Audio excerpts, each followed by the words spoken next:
తాకట్లో ఉన్న మీ బంగారాన్ని విడిపించి ఆ రోజు ఆన్లైన్ రేటుకి కొంటాం. Sharma gold company. మరి సరస్వతి మాత టెంపుల్స్ లోనే ఒకవేళ అక్షరాభ్యాసం చేయకుండా మీరు చెప్పినట్టుగా ఏదైనా టెంపుల్స్ లోనే ఒకవేళ ఇంట్లో చేయించుకున్నా పర్వాలేదు. మరి అప్పుడు అమ్మవారికి ఒడిబియ్యం అది ఇవ్వడం ఇంట్లోనే పోయండి, ఇంట్లో ఒడిబియ్యం పోయండి, పోసి అక్కడ అమ్మవారి దేవస్థానంకి వెళ్ళి ఇచ్చేసి రండి. ఇప్పుడు వసంత పంచమి అంటే అందరు కూడా బాసర సరస్వతి దేవస్థానానికి వెళ్ళిపోతారు మోస్ట్లీ. బాసర సరస్వతి అమ్మవారు మహాశక్తి పీఠం, అది సాక్షాత్తు వ్యాస భగవాన్ల వారు మహాభారతం రాసింది అక్కడనే, గణేశుడు కూడా అక్కడనే కూర్చొని మహాభారతం రాశారు అనేది ప్రతీతి. నాకు అమ్మవారు జ్ఞానోపదేశం చేసింది కూడా అక్కడనే. నాకు అమ్మవారి యొక్క పాదముద్రలు నాకు కనిపించాయి, గజ్జల శబ్దం వినిపించింది, పాదముద్రలు కనిపించాయి. ఇప్పుడు నా 9వ ఏటనే నాకు అమ్మవారి యొక్క అనుగ్రహం కలిగింది అక్కడనే. మా నాన్నగారిని ఆజ్ఞాపించింది, వీడు భవిష్యత్తులో మహాపండితుడు అవుతాడు, వీడిని గురుకులంలో వెయ్యు అని మా అమ్మ నాన్నకు చెప్తేనే నన్ను అక్కడిని తీసుకెళ్ళి గురుకులంలో వేసేసారు. నేను లేకపోతే వేరే ఏ సాఫ్ట్వేర్ కంపెనీలో చేసుకుంటూ టిక్టాకులు చేసుకుంటూ ఉండేవాడినేమో. మా నాన్నగారు చెప్పారు కాబట్టి మా నాన్నగారు నాకు పంపించారు. నేను అక్కడ ఉండి అమ్మవారు ఉపాసన చేసినప్పుడు పక్కన కొలను ఉండేది బాసర్లో. నేను మొదలు అక్కడ పద్ధతి ఏముండేనంటే, బాసర్లో ఒక పెద్ద చెట్టు ఉండేది, రావి చెట్టు. ఇంత డెవలప్మెంట్ ఏం లేకుండా బాసర్లో. దాని ముందంతా పార్కింగ్ ప్లేస్ ఉంటుండే, మంచి కోనేరు ఉంటుండే. అక్కడ దీక్ష తీసుకొని, బాసర దేనికి ప్రత్యేకత అంటే, అక్కడ వెళ్ళి దీక్ష తీసుకొని తెల్లవారుజామున్నే 4 గంటలకు లేచి అమ్మవారికి అభిషేకం చేయడానికి అక్కడ కుండములో నుంచి నీళ్లు తీసుకొచ్చి అమ్మవారికి అభిషేకం చేస్తూ ఉంటే అమ్మవారి యొక్క నిజరూప దర్శనం చేసుకునే భాగ్యము అందరికీ దక్కేది. కూర్చొని అక్కడ ఉపాసన చేసేవాళ్ళకు. తర్వాత అమ్మవారికి 108 ప్రదక్షిణలు చేసుకునేవాళ్ళు. ప్రదక్షిణలు చేసుకొని అక్కడనే దీక్షాపీఠం పెట్టుకొని అమ్మవారి యొక్క మూల మంత్రము అక్కడ మాకు ఉపదేశం చేసేటువంటి వాళ్ళ దేవస్థానం యొక్క అర్చకులు. ఇప్పుడు అచ్యుతని ఒక ఆయన ఉంటుండే, అచ్యుతన్న అని చెప్పి వాళ్ళు మాకు ఉపదేశం చేశారు. ఉపదేశం చేసిన తర్వాత అక్కడ మంత్రం చదువుకోవాలి. 1,00,000 జపం కానీ 10,000 జపం కానీ చేసుకుంటూ ఉండాలి.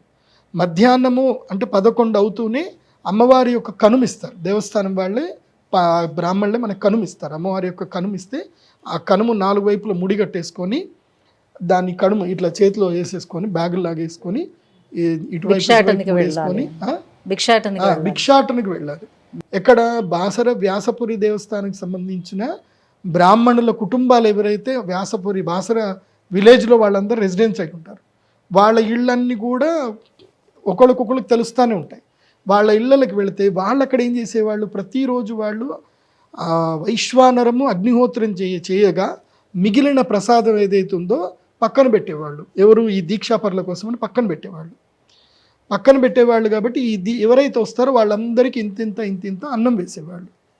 అలా అన్నం వేసినప్పుడు వీళ్ళందరి ఇళ్ళ నుంచి అన్నం కలెక్ట్ చేసుకొని మళ్ళీ దేవస్థానంకి వచ్చి అమ్మవారికి ఆ ప్రసాదాన్ని చూపించి కొలను దగ్గరికి వెళ్ళి కొలంలో కొంచెం అది అన్నం వేసి మళ్ళీ అదే బట్టలోనే మళ్ళీ ప్లేట్లో గీట్లో ఏం కాదు, మళ్ళీ దాంట్లో ఆవకాయలు గీవకాయలు ఏం యాడ్ చేసుకోవద్దు. వాళ్ళు ఏం వేశారో దాన్ని అలాగే తినాలి. తినేసి మళ్ళీ ఆ క్లాత్ కడుక్కోవాలి. అదే నీళ్ళల్లో క్లాత్ కడిగేసుకొని ఏం చేయాలి, మళ్ళీ ఆరేసుకొని మధ్యాహ్నం పూట కాస్త విశ్రాంతి తీసుకొని మళ్ళీ సాయంత్రం అమ్మవారికి భజన, రాత్రంతా మళ్ళీ జపం చేసుకొని పడుకోవాలి. మళ్ళీ తెల్లవారుజామునే 3:30కి లేవాలి. బ్రాహ్మీ ముహూర్తంలో లేవాలి, చల్లటి నీళ్ళు స్నానం చేయాలి, అమ్మవారి అభిషేకం చూడాలి, అమ్మవారి బండారు తీసుకోవాలి, బండారు నోట్లో వేసుకోవాలి, ఇట్లా తిరగాలి. ఇది బాసర దేవస్థానానికి సంబంధించిన ఒక పద్ధతి. ఈ రాను ఎండోమెంట్ కల్చర్ చేంజ్ చేసిందంటే, ఈ దేవస్థానానికి సంబంధించిన వచ్చిన ధనమంతా కూడా ఆ అర్చకులే తీసుకొని వాళ్ళు అందరూ పంటలు పండించి ఈ దేవస్థానంలో దీక్ష తీసుకునే వాళ్ళందరికీ వాళ్ళు అన్నదానం చేసేవాళ్ళు. వీళ్ళందరూ వచ్చేసి పంతుల్ని అందరిని ఏం చేశారంటే, ఎవరైతే అర్చకులు ఎవరైతే దైవ సంపన్నులు ఎవరైతే ఉంటారో వీళ్ళందరినీ లేబర్ కిందకి మార్చేశారు ఎండోమెంట్ డిపార్ట్మెంట్. అంటే మీరు నెల జీతగాళ్ళు, మీకు ఇంత నెల జీతం ఇచ్చేస్తాము అన్నట్టు మార్చారు. అది చాలా తప్పు పని చేశారు. బాసర్లో తప్పు జరిగింది. ఇప్పుడు ఈ మధుకర వృత్తి చేయడానికి ఎవరింట్లోకి వెళ్ళినా వాళ్ళకి ఎక్కడ, ఇప్పుడు వాళ్ళు వెయ్యాలంటే వాళ్ళ ఇంట్లో కూడా బియ్యం రావాలి కదా, వాళ్ళకి దైవం నుంచి వాళ్ళకి సంపద వచ్చేది కాబట్టి వాళ్ళు అన్నం వేసేవాళ్ళు. ఇప్పుడు రాను ఏమైపోయిందంటే ఉపాధి తగ్గిపోయింది కాబట్టి బ్రాహ్మణ కుటుంబాలు తగ్గిపోయాయి. ఇప్పుడు 3-4 మధుకర వృత్తికి వేస్తున్నారు, వాళ్ళు వదిలేట్లా, కొంతమంది అయితే వేస్తున్నారు. కానీ ఎన్నో కుటుంబాలు అమ్మవారి యొక్క సేవను వదిలేసి వెళ్ళిపోయాయి. అందుకే నాకు బాసరికి వెళ్ళాలంటే కొంచెం బాధ అనిపిస్తుంది నాకు. ఇప్పుడు సరస్వతి అమ్మవారి యొక్క శక్తి అక్కడ ఉంది శక్తి. దేని వల్ల ఉంది?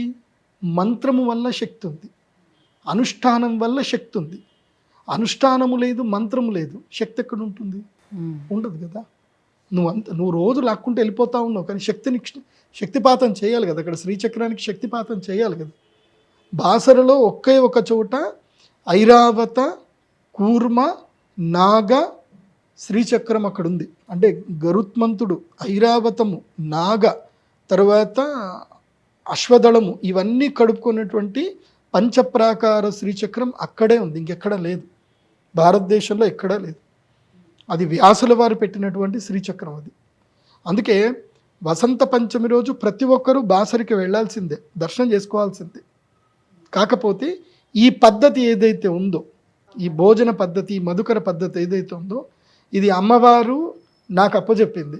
నేను అదే పద్ధతి కోసం అని చెప్పి నేను అక్కడనే దేవాలయం ఎప్పుడు వెళ్ళినా కూడా అమ్మవారి దగ్గరికి ఒక రాత్రి నిద్ర చేసి తర్వాత నెక్స్ట్ డే భిక్షాటన చేసి సో అలాగ పూర్తి చేసుకొని రావాలి అని అంటారు. బట్ ఇప్పుడు మనం ఇలా వెళ్ళి దర్శనం చేసుకుని అలా వెంటనే వచ్చేస్తున్నాం. అదేదో సొల్యూషన్ చెప్పి సిగ్నేచర్ చేసి వచ్చినట్టు వస్తున్నాం. సనాతన ధర్మంలో, హైందవ ధర్మములో దైవ దర్శనము అంటే అర్థం ఏంటంటే దైవం దగ్గర ఒక రాత్రి గడపడం, దైవ ఉపాసన చేయడం, శక్తి ఉపాసన చేయడం. పైన కాళికా అమ్మవారు ఉంటారు, చాలా పవర్ఫుల్ కాళికా అమ్మవారు. ఒకప్పుడు ప్రతీతి ఉండేది, రాత్రి ఎవడన బయటకు పోతే కాళికా అమ్మవారు తినేసేది అని చెప్పి ప్రతీతి ఉండేది. అక్కడ అంత శక్తి ఉండేది అక్కడ బాసర్లో. ఇప్పుడు అంత నీరు గారిపోయింది, మొత్తం దాన్ని కమర్షియల్ చేసి పెట్టేశారు. ఒక commercial complex, come give me money అయిపోయి కమర్షియల్ కాంప్లెక్స్ చేసి పెట్టేశారు దాన్ని. పోనీ డబ్బులు తీసుకుంటే తీసుకోండి, భక్తులకి ఆ సౌలభ్యత ఇవ్వాలి కదా. మొదలు బాసర అమ్మవారి దగ్గరనే ప్రాకారంలోనే దీక్ష కూర్చునేవాడు. ఇప్పుడు ఆ దీక్షలు ఏం లేవు. ఏమైనా ఉంటే దీక్షలు మీరు ఆడ బయట ఏదైనా హోటల్ నుండి చేసుకోరని అంటున్నారు. దీక్షాపీఠం లేదు, చాలా తప్పు చేస్తున్నారు. అండ్ ప్రధానంగా అక్కడ ఉండే రావి చెట్టును కొట్టేసేది కాదు, ఆ చెట్టును మొత్తం కొట్టేశారు. శక్తి అక్కడ ఉండేది, వృక్ష రూపంలో శక్తి ఉండేది, దాన్ని కూడా కొట్టేశారు. ఇప్పుడు ఏదో చేస్తున్నారు, ఏదో నడుస్తున్నాయి. ఏముంటుంది, ఓ విఐపి లీడర్ తీసుకెళ్తే కూర్చోబెడతారు, మామూలు మనిషిని అయితే కూర్చోబెట్టలేరు. సో ఇట్లా జరుగుతుందన్నమాట. ఒకప్పుడు సాంప్రదాయాలు వేరు, ఇప్పుడు ఆ సాంప్రదాయాలన్నీ అటకెక్కేసాయి.